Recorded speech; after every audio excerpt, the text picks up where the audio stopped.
por asësi ti nuk shpreson as pit mirëve, as nuk tutesh prej të këqive. Sebepët i merr.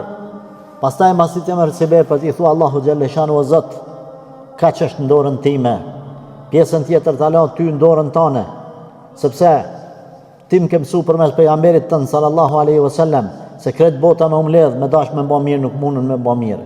Nëse ti ma çon munit mirë, s'mund me ma marr kërkush o Zot pos teje. Nëse ti o Zot më ke sprovu me një të keqe, nuk mund askush me largua të keqe pos teje.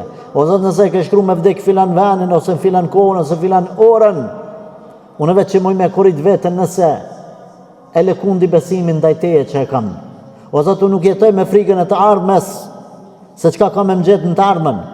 Për arsye se unë kam jekinin e plot se askush nuk e ka të ardhmen në dorën e vet pos teje. Thjesht jam një rob i nënshtruar